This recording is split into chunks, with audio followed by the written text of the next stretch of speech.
Desde un remoto rincón del Asia Occidental, viene la historia del surgimiento de la conciencia en el cerebro humano. Este es el norte de Irak.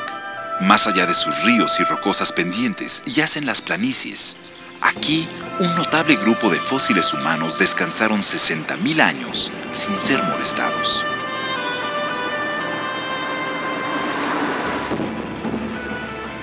Ahora, el antropólogo estadounidense que descubrió esos huesos regresa, preocupado porque las guerras étnicas hayan puesto en peligro el sitio de la excavación.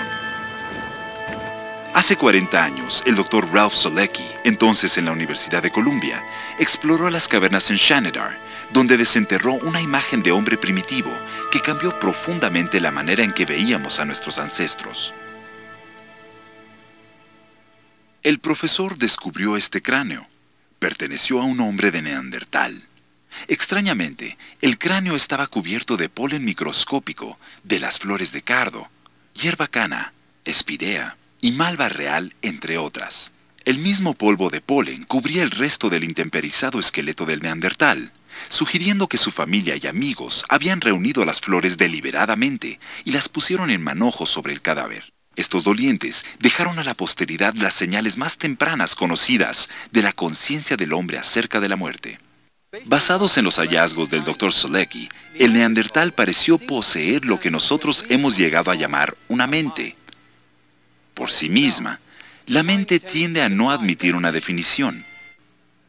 ¿Está aquí? Aquí es a donde apuntamos cuando nos preguntamos, ¿acaso perdí la cabeza o ¿está solo en mi mente? Pero todo lo que está aquí adentro que sepamos es nuestro cerebro.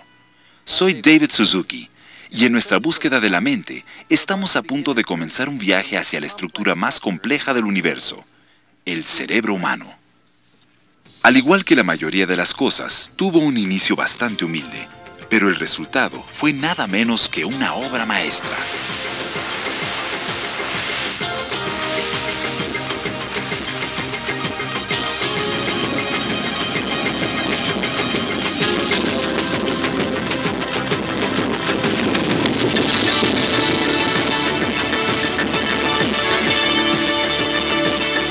El cerebro, el universo dentro de nosotros.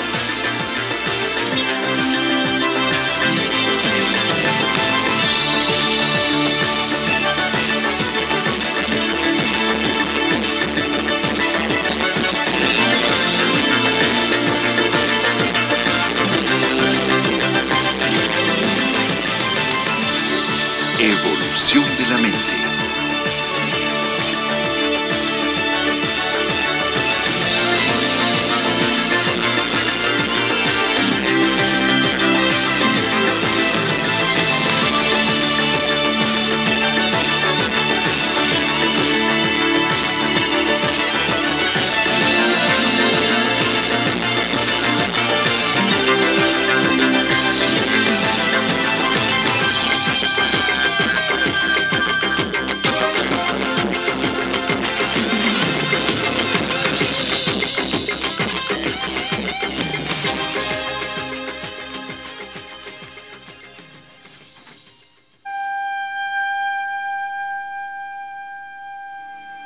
El viaje de regreso a las cuevas de Shanidar no fue fácil, a pesar del plácido escenario rural.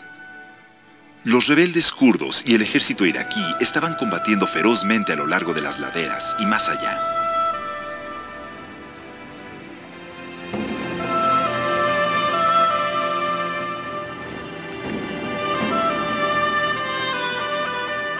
Siniestros remanentes de guerra estaban arrojados al lado del camino.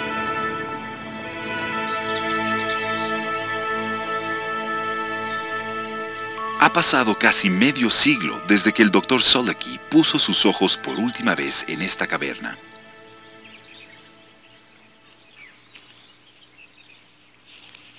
Conforme se acercó, cruzó campos de las mismas flores silvestres que los neandertales pusieron alguna vez en los lugares de sus entierros.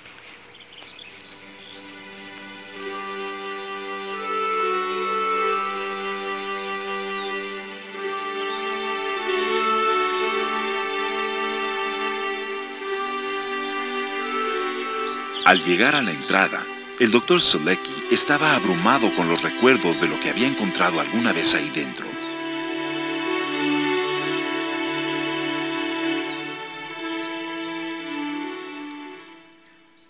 Esta es mi antigua excavación, de hace más de 40 años, en la cueva de Shanidar. Como pueden ver, la situación ha cambiado al pasar de los años, debido a que el pueblo local, los pastores con sus animales, han echado sus desechos en la fosa. Esta fosa tiene unos 9 metros de depósitos sobre la roca madre. Ahora, en esta caverna, hemos encontrado 9 neandertales, de los cuales 2 son los más importantes. El primero, encontrado allá a una profundidad de 5 metros, y uno aquí, el Shanidar 4, hallado a una profundidad de unos 7 metros. El número 1 fue especial porque era un hombre de unos 40 años de edad, al que se le había cortado el brazo, quizá con herramientas de piedra. Estaba ciego del ojo izquierdo y tenía reumatismo, y probablemente no era muy bueno para cazar, así que quizá lo dejaron en casa para cuidar el fuego. Fue un hallazgo notable. Significó que los neandertales se preocupaban por sus impedidos físicamente. Llamados alguna vez brutos y retrasados, los neandertales eran realmente criaturas compasivas. Cerca hay otros sitios con entierros. El Dr. Selecki halló grandes cantidades de polen cubriendo la mitad superior de estos restos de esqueletos. Habíamos hallado pólenes extraídos de la tierra, algo así como esto, y estos pólenes indican 8 tipos de flores, las cuales creemos que fueron enterradas con el individuo, y esto parece indicar, quizá, las primeras señales de evolución espiritual, y quizá los primeros seguimientos de una religión, algo desconocido anteriormente en la vida de los neandertales. Estos huesos ayudaron a armar un rompecabezas, no de los orígenes del hombre, sino de los orígenes de la humanidad. Por primera vez en los anales arqueológicos, los sitios con entierros de Shanidar revelaron una conmovedora conciencia humana de nuestra situación. Marcaron el surgimiento de la conciencia humana.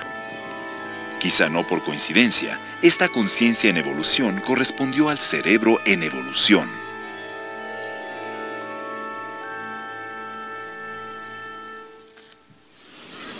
El cerebro nació en los mares primordiales hace unos 500 millones de años.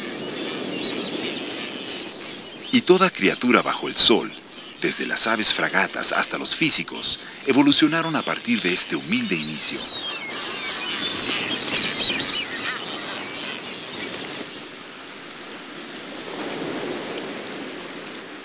Pasaron eones antes de que la evolución comenzara su marcha a través de la Tierra.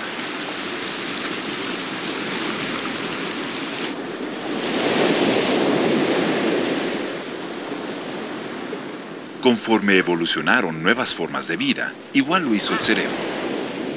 Anfibios, reptiles, aves y mamíferos.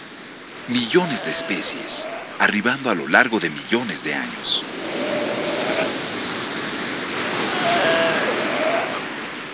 Durante mucho de su tiempo en la Tierra, el cerebro fue más bien una simple máquina, dirigiendo una existencia de la pata a la mandíbula. Pero conforme pasaba cada era, el cerebro añadió partes nuevas a aquellas viejas. Toda nueva adición trajo nuevas habilidades e ingenio.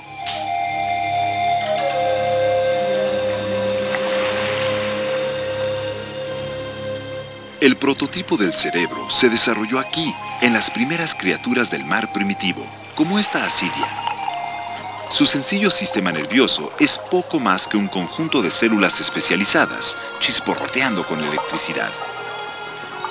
En el embrión de la asidia, estas células forman un tubo, mostrado en rosa. En animales más altamente evolucionados, este tubo se transforma finalmente en un cerebro. Aquí tenemos una vista del tubo neural bajo un microscopio electrónico. Las células nerviosas o neuronas están arregladas ordenadamente a lo largo de las paredes del tubo. Únicamente 300 neuronas son todo lo que necesita la asidia para orientarse hacia la luz y nadar por el agua.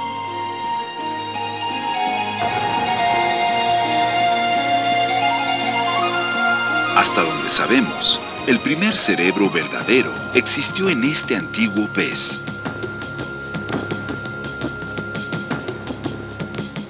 El número de neuronas aumentó y se formaron pequeñas protuberancias a lo largo del tubo neural, los rastros más mínimos de un cerebro. La estructura celular también cambió drásticamente. Alrededor de las ramificaciones de las neuronas se formaron cubiertas aislantes. Estas cubiertas actúan como conductores, acelerando las señales eléctricas entre las neuronas a tasas que se aproximan a los 430 km por hora. Esta asombrosa toma muestra la cubierta formándose alrededor de una neurona.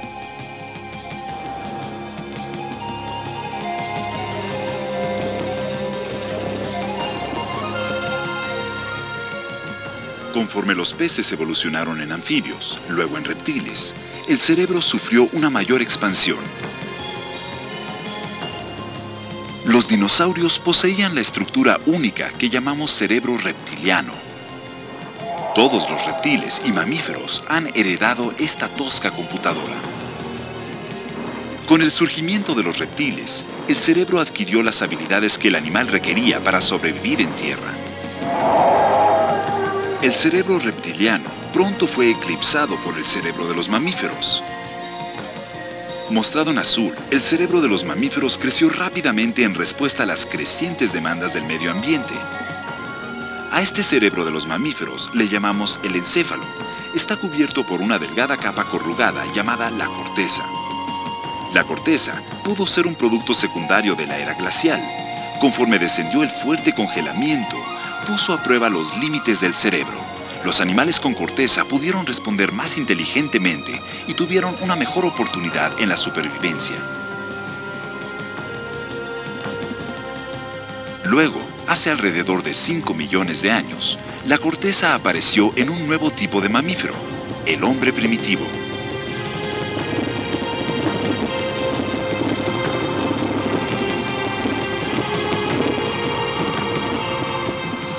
Esta corteza era diferente. Por un lado, había más de ella.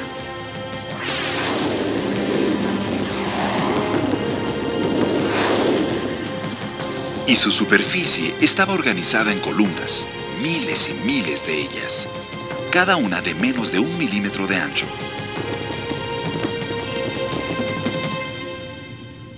Cada columna albergaba el juego de ladrillos del cerebro, las neuronas. Con sus fibras extendidas, estas neuronas construyeron líneas de comunicación, mandándose mensajes unas a otras a velocidades asombrosas. Estas fueron las columnas de la experiencia. La información entrante acerca del mundo exterior corría por aquí para ser filtrada y procesada. Y estas columnas, con sus intrincados circuitos de células nerviosas, también permitieron el almacenamiento de memoria, el aprendizaje, la planeación, algo casi sin precedente en el reino animal.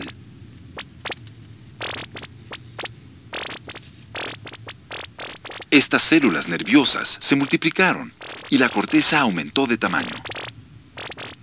Dentro de los confines del cráneo, la corteza se vio forzada a plegarse a sí misma, creando montañas y valles.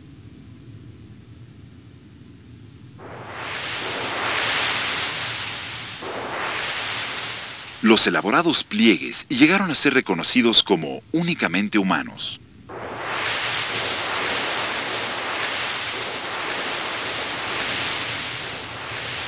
Conforme esto sucedió, este cerebro humano evolucionó rápidamente, casi instantáneamente en la escala geológica de tiempo. Hace 5 millones de años, el primer modelo de este cerebro apareció en la sabana africana. Pesaba menos de medio kilogramo. Pero en 3 millones de años, los homínidos primitivos estaban haciendo herramientas. Este es el cerebro del Homo habilis. Su nombre significa hacedor de herramientas u hombre hábil. Su cerebro era unos 200 gramos más pesado que el de sus ancestros. Pasó otro 1.000.000 de años, y el Homo habilis se dio el paso al Homo erectus. Él descubrió el fuego y la cacería. El cerebro humano casi se había duplicado en tamaño. Luego, hace alrededor de 100.000 años, llegó el hombre moderno, el Homo sapiens, con un cerebro pesando un increíble 1.360 gramos.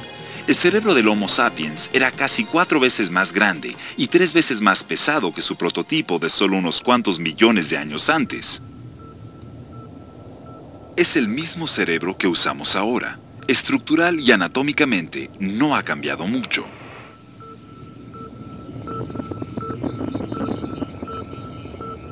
Debajo de la corteza más reciente, el tallo cerebral, el sistema límbico y los ganglios basales datan de los mastodontes, los dinosaurios y los primeros anfibios. En los humanos, las partes viejas del cerebro dirigen la emoción y ayudan a formar los recuerdos. Ellas controlan el ritmo cardíaco y la respiración. También forman conexiones íntimas con el nuevo cerebro, la corteza. Mientras tanto, la corteza reúne experiencia y las lecciones de la vida formando circuitos neuronales. La corteza llama a esos circuitos para modular la influencia de este lado emocional e impulsivo de nuestro cerebro, para que podamos actuar como ciudadanos del mundo moderno, en vez de volver a caer en modales atávicos.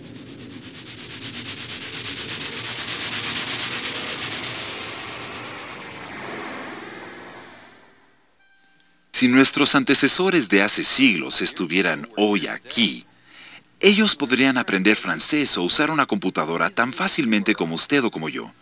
Por otro lado, si usted hubiera nacido hace 100.000 años, el mundo de nuestro cerebro estaría limitado a las bestias peludas y fogatas rodeándonos.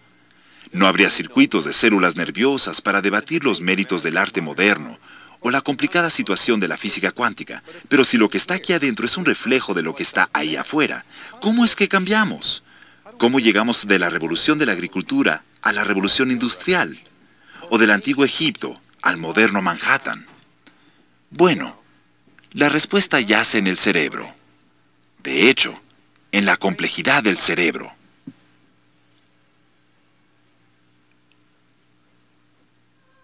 La mayor parte de esta complejidad yace en la corteza, la corrugada capa que cubre la superficie del cerebro.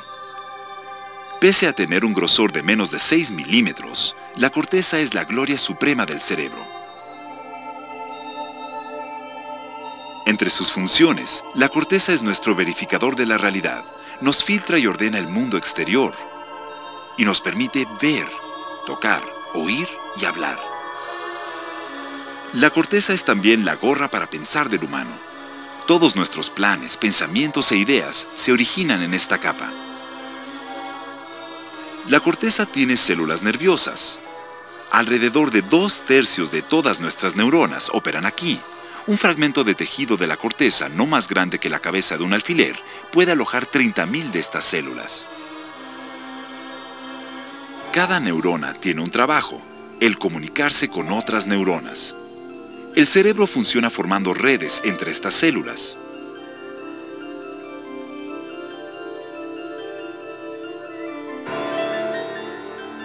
Las largas y espinosas ramificaciones de las redes crean un bosque neuronal de una complejidad asombrosa.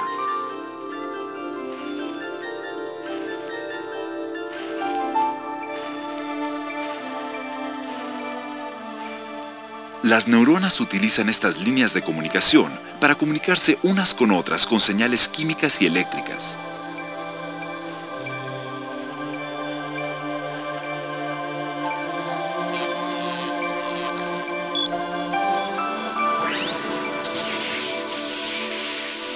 Aquí, bajo el microscopio, tenemos a 2 neuronas uniéndose. Aunque pueda parecer que se fusionan, realmente las neuronas no se tocan una con otra. Viéndolo más de cerca, se revela que un pequeño espacio, llamado la sinapsis, separa sus ramificaciones. Aquí es donde un mensaje pasa de una neurona a la siguiente.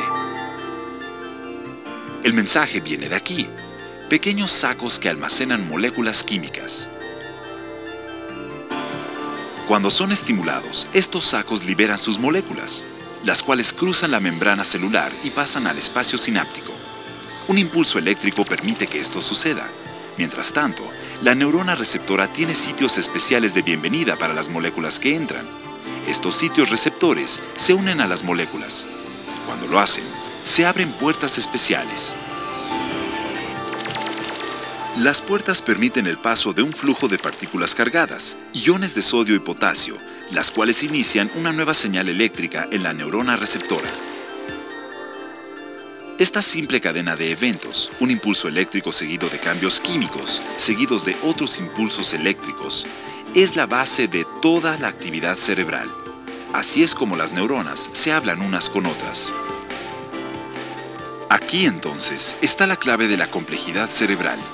Hay 100.000 millones de neuronas en el cerebro. Cada neurona, como un pequeño actor en una gran producción, procesa su información. Luego se engancha hasta con otras 50.000 neuronas para mandar y recibir mensajes. 100.000 millones de neuronas por 50.000 conexiones. Es esta complejidad lo que nos permite pensar imaginativamente. Por sí solas, las neuronas no son muy brillantes. Pero ponga a 100.000 millones de ellas juntas en un pequeño espacio y deje que empiecen a hablar unas con otras y usted empieza a tener inspiraciones súbitas. El cerebro arranca solo, de maneras espontáneas e impredecibles, sin esperar instrucciones o información del mundo exterior. Los billones de redes neuronales, como una orquesta que improvisa, crean ideas nuevas y conectan pensamientos distintos de una manera caprichosa y a veces inspirada. Es esta habilidad no premeditada para producir nuevas cosas en nuestros cerebros lo que nos permite progresar. Eso simplemente nos lleva de aquí a acá. No nacimos con todas estas fantásticas redes neuronales conectadas. De hecho, nosotros las creamos conforme experimentamos la vida, conforme crecemos. En el vientre materno, el cerebro fetal ya está trabajando rápidamente. Sus neuronas se multiplican a una tasa asombrosa, hasta ser unos 200.000 millones después de los primeros pocos meses. Ellas están, de hecho, sobreproducidas, una póliza de seguro biológica. Alrededor de la mitad de estas células simplemente mueren. Para la mitad que sobrevive, el trabajo apenas comienza. Porque comparados con otros animales, los humanos nacen extremadamente inmaduros. Tan adorables como puedan ser los bebés humanos, necesitan años de desarrollo antes de poder negociar hábilmente su camino por el mundo.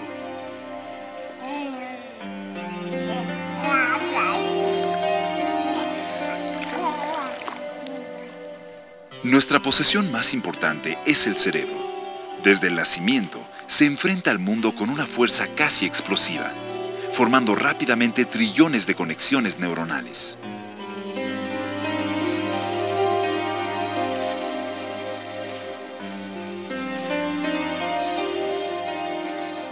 ¿Qué fuerzas guían esta red en desarrollo? La respuesta es todo lo que nos rodea.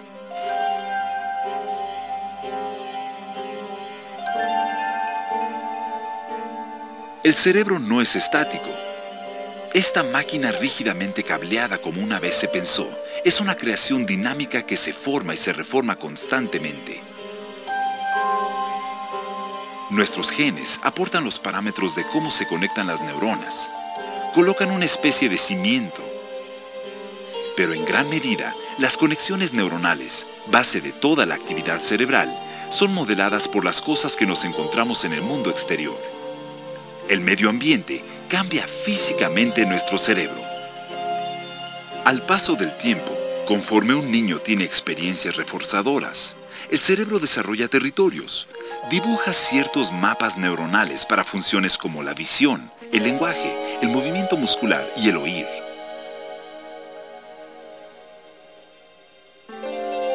Pero el cerebro pone fechas límite para la creación de estos mapas neuronales.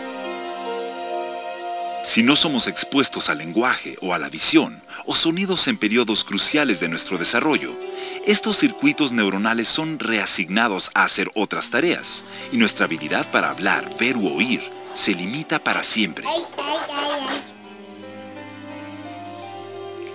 El dibujo de un niño puede parecer sencillo, pero el proceso para poner estas imágenes rudimentarias en papel puede ayudar a formar conexiones neuronales de extrema complejidad y moldear la forma en que ve el mundo de por vida. La habilidad del cerebro joven para cambiar sus redes neuronales rápidamente da a veces a los niños poderes envidiables. ¿Se ha preguntado alguna vez por qué los niños tienen mayor facilidad para aprender un segundo idioma o tocar un instrumento musical? Bueno, conexiones neuronales rápidas y fáciles dan parte de la respuesta. Un cerebro joven es extremadamente elástico. Puede realinear sus neuronas a una velocidad que ningún adulto podría jamás igualar.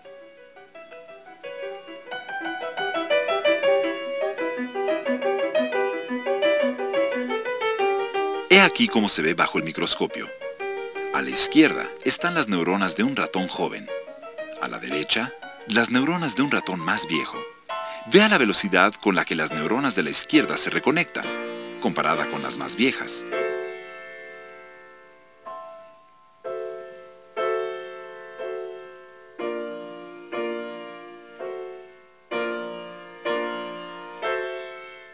El cerebro joven es más adaptable y responde a la información nueva con mayor eficiencia. De aquí la habilidad para aprender cosas nuevas tan rápidamente.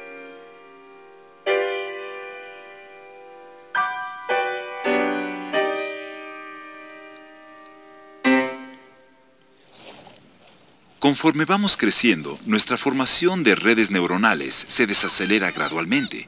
Para la edad de 10 años nos volvemos un poco más rígidamente cableados. Pese a que estos circuitos neuronales permanecerán algo flexibles, el cerebro ha seleccionado un sistema de valores para sí. Ha descubierto qué es bueno y útil en el mundo exterior. Y estos valores se ven reflejados en la arquitectura neuronal del cerebro. Durante el tiempo en que el cerebro ha estado creando y seleccionando redes neuronales, también las ha estado desechando. El cerebro en desarrollo se deshace de las conexiones innecesarias, poda su bosque neuronal considerablemente, permitiendo que sigan funcionando solamente aquellos circuitos de células neuronales reforzados por la experiencia. Los otros son rotos.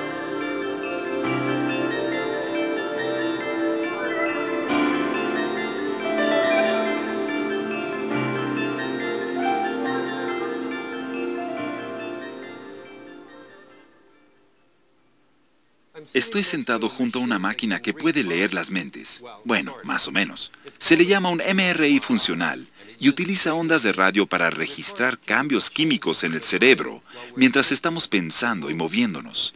Lo que obtiene realmente es una película casera del cerebro en acción. Las áreas en naranja muestran qué parte de su cerebro está aprendiendo a hacer la tarea. Conforme la persona practica, el área crece. No sorprendentemente, esta sección de la corteza maneja casi todo nuestro movimiento muscular.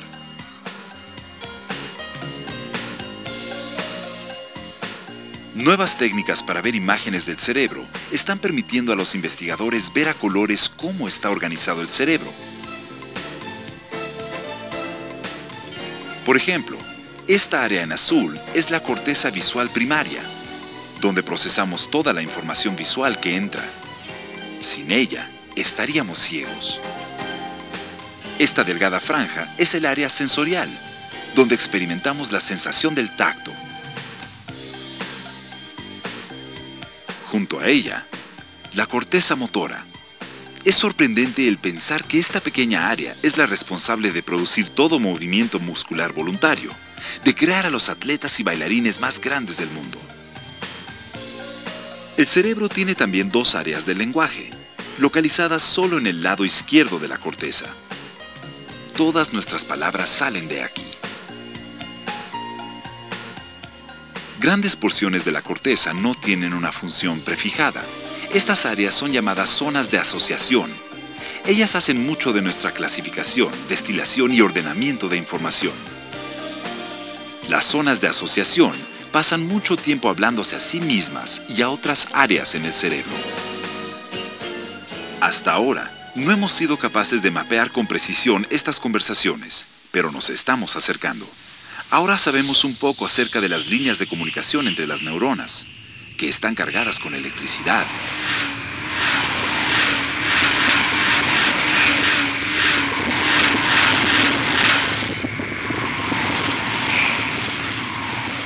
Sabemos también que los mensajes que intercambian las neuronas son moléculas químicas, atrapadas dentro de estos grandes tanques de contención hasta que una señal eléctrica las libera.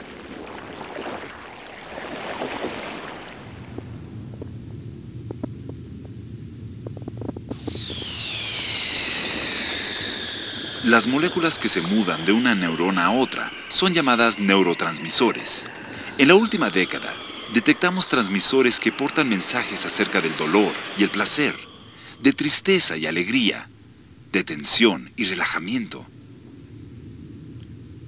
La experiencia temprana juega un papel vital en la química cerebral. Igual que las redes nerviosas se forman en respuesta a cómo crecemos, así se fijan los niveles de neurotransmisores en parte por nuestra educación. Nadie sabe cuántas de estas moléculas de estados de ánimo residen en el cerebro. Podría haber cientos. Hasta ahora, se han identificado menos de 50.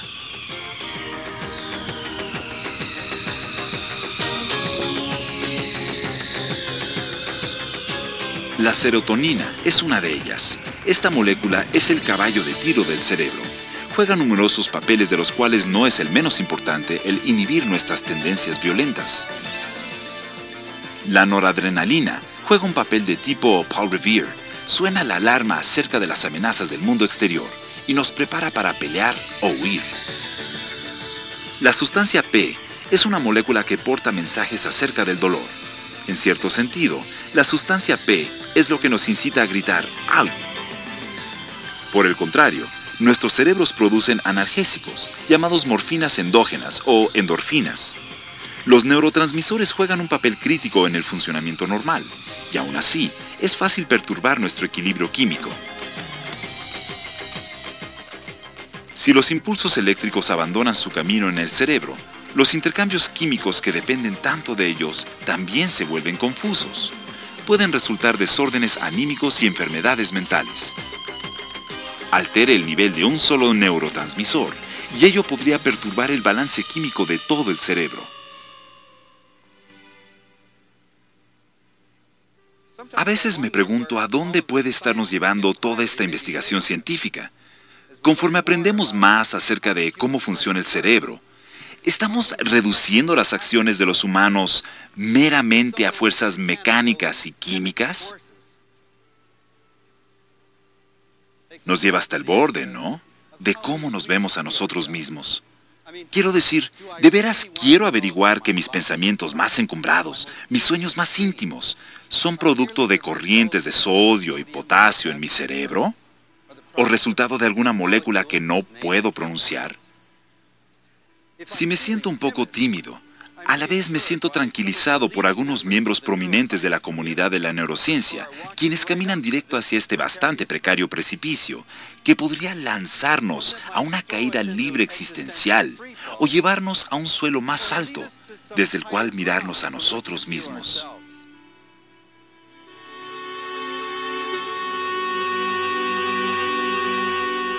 El soleado sur de California no es el lugar donde esperaría usted encontrar a los científicos más grandes de nuestro tiempo. Este es el Instituto Salk de Estudios Biológicos, en La Joya.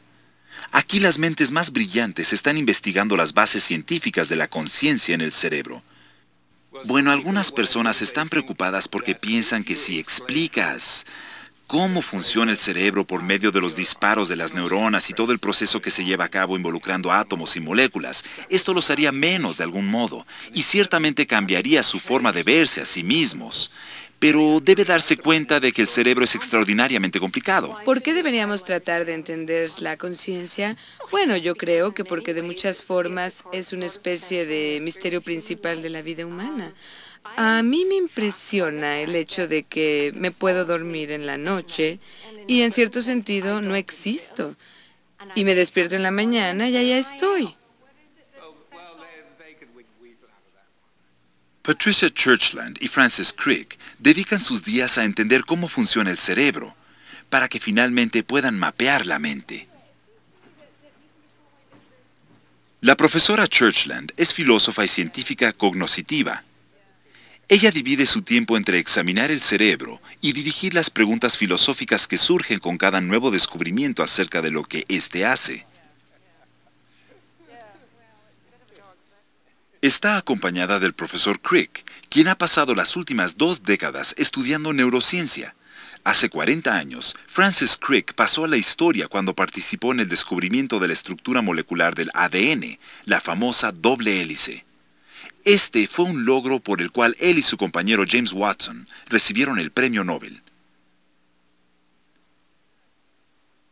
Sin ser alguien que se deje intimidar por los nuevos retos, el Dr. Crick, de 78 años de edad, se está esforzando por develar el misterio de la conciencia. Él ha enfocado su investigación en las neuronas, particularmente en cómo disparan unas en relación con otras. En su libro, La hipótesis asombrosa, el profesor Crick argumenta que todos los aspectos de la existencia pueden ser explicados por las neuronas. Bueno, la hipótesis asombrosa es realmente que todo lo referente a usted en el sentido de sus sentimientos, lo que ve, lo que oye, lo que hace, se debe a la acción de células nerviosas dentro de su cerebro, y no es una hipótesis nueva. Esencialmente, Hipócrates, alrededor del año 400 a.C., dijo que todo estaba en el cerebro. La investigación en macacos le dio al profesor Crick un punto de partida útil para estudiar la conciencia. Se enfocó en los sistemas visuales de sus cerebros, los cuales se asemejan a los nuestros. El profesor Crick quería saber cuáles eran los mecanismos que producían un solo aspecto de conciencia, lo que él llamaba conciencia visual. Es decir, estar consciente de lo que uno ve a su alrededor. Luego de años de reunir datos, el profesor Crick fue capaz de adelantar una teoría acerca de cómo funciona la conciencia visual. Puesto de manera sencilla, la teoría postula que neuronas particulares, quizá en diferentes partes del cerebro, disparan simultáneamente conforme nos volvemos visualmente conscientes de un objeto. Las neuronas no solo disparan al mismo tiempo, sino a una frecuencia en particular de 40 Hz, 40 veces por segundo. Estas neuronas deben permanecer en sincronización de fase durante un cierto periodo mientras disparan. Así que la teoría dice que cuando miramos algo, cuando nuestra atención está enfocada, determinadas neuronas disparan en un patrón particular que nos hace conscientes de lo que vemos. Llevando la teoría un paso más allá, Crick sugiere que el disparo simultáneo puede ser también el mecanismo subyacente para otras formas de conciencia. La idea es que a esta frecuencia de 40 ciclos por segundo, neuronas en diferentes lugares están disparando todas al ritmo de los 40 ciclos, como si hubiera un director manteniéndolas a todas disparando juntas. No disparan en todas las ocasiones, pero cuando lo hacen disparan a tiempo. Esa es la hipótesis. Aún falta ver si es verdad. Como filósofa estaba muy interesada en el tipo de preguntas acerca de la mente en la que los filósofos han estado interesados tradicionalmente. Quería entender la naturaleza de la conciencia, quería entender cómo es que pensamos y razonamos, lo que es la inmadurez visual y demás cosas. Y mientras más luchaba con esas preguntas dentro del contexto filosófico, más me daba cuenta de que necesitaba diversificarme de ese contexto.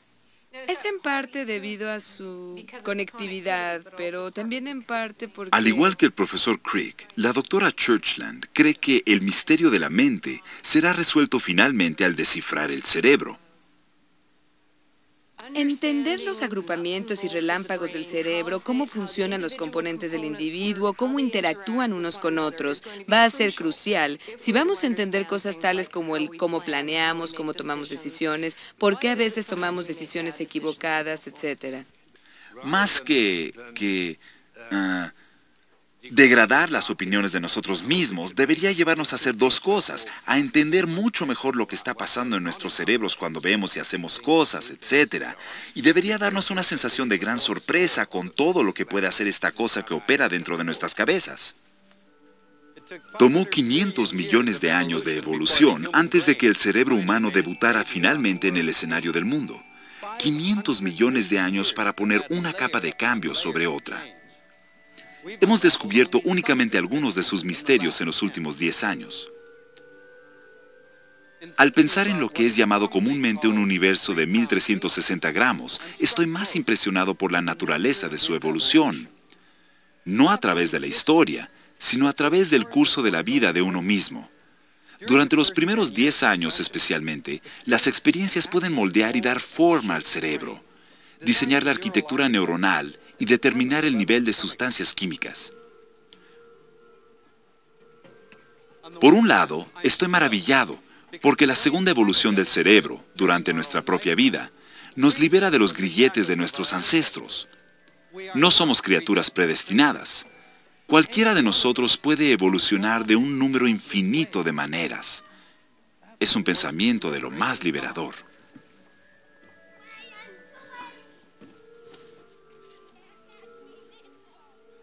Pero me pregunto, ¿sugiere lo que sabemos acerca de la segunda evolución del cerebro que en vez de ser prisioneros de nuestros genes, somos moldeados por el mundo que nos rodea? Quizás significa que no somos libres en absoluto, que somos simplemente prisioneros de nuestro medio ambiente. Es escalofriante saber que el cerebro en desarrollo es tan vulnerable a las influencias externas, a la pobreza, la violencia, el odio, los prejuicios. Podríamos casi desear que los genes tuvieran más influencia para amortiguar el cerebro.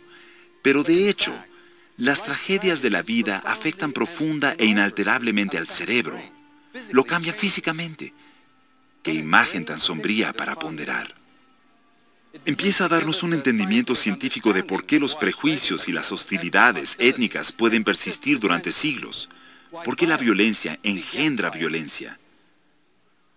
Hemos visto con demasiada frecuencia cómo el odio y el terror pueden convertir familias en dolientes asolados por la pena.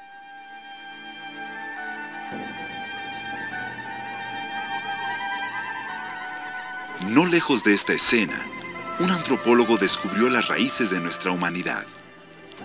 En una tierra ahora ensangrentada con actos de inhumanidad.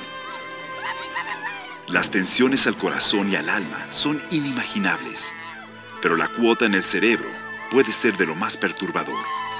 Cambiado físicamente como una adaptación al medio, el cerebro podría finalmente hacer más posible la conducta violenta.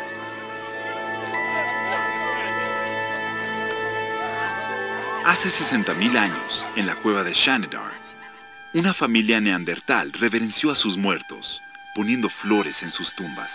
Y a partir de ese acto enternecedor y elocuente, podemos rastrear el surgimiento de la religión y los rituales, del mito y la metáfora, las cosas que hacen al ser humano una fuente de alegría y prodigio.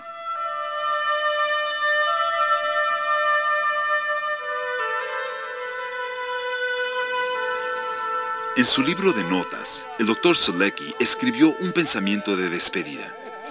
Hace 60.000 años, los neandertales pusieron flores sobre sus muertos y mostraron compasión por el débil. Cuando tenemos la oportunidad de echar otro vistazo a lo que llamamos humanidad, nuestra civilización tiene la posibilidad de convertirse en algo hermoso, como las flores de Shanidar.